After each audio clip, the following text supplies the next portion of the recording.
Dites-moi, est-ce que vous pensez faire qu'un des élus ait notre référent au niveau d'un quartier? C'est ce qu'on avait précédemment, là. Et deuxième question, là aussi, on assiste assez fréquemment, certains d'entre nous, là, au conseil municipal.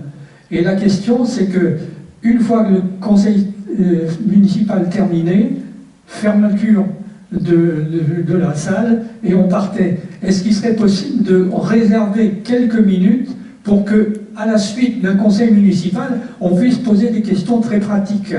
Il est prévu et il est déjà dans le programme, il est marqué, je peux commencer à noter exactement, je crois que c'est marqué amélioration du conseil municipal ou un truc dans ce style, mais le but qu'on s'est donné nous, c'est de se dire, c'est pas à la fin qu'on va laisser la parole aux gens, c'est pendant le conseil municipal.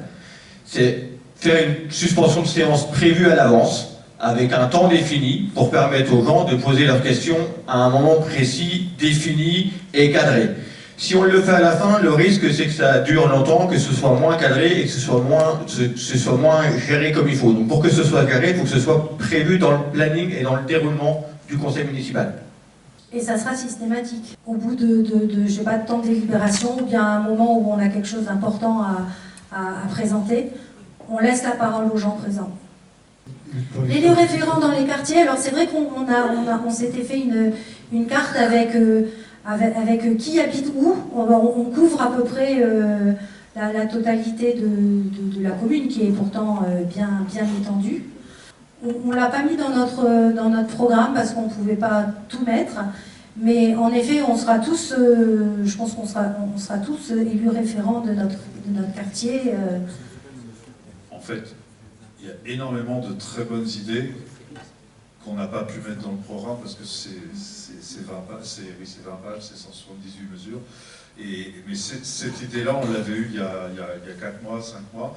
Et c'est pour ça qu'on a fait cette carte de tous nos colistiers, savoir où ils sont positionnés pour avoir un prémisse de référent de quartier.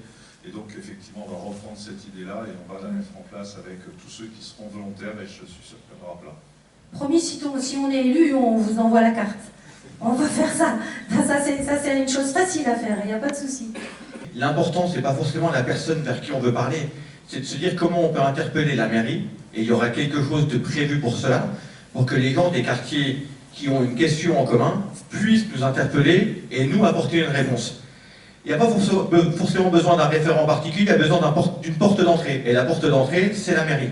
Pour pouvoir que les gens, que ce soit un petit quartier ou un grand quartier, que ce soit lié à une école, que ce soit lié à une rue, que ce soit lié à un carrefour, les gens pourront se retrouver ensemble, se rendre compte qu'ils ont une question commune et porter la question au niveau de la mairie qui sera dans l'obligation d'y apporter la réponse adéquate.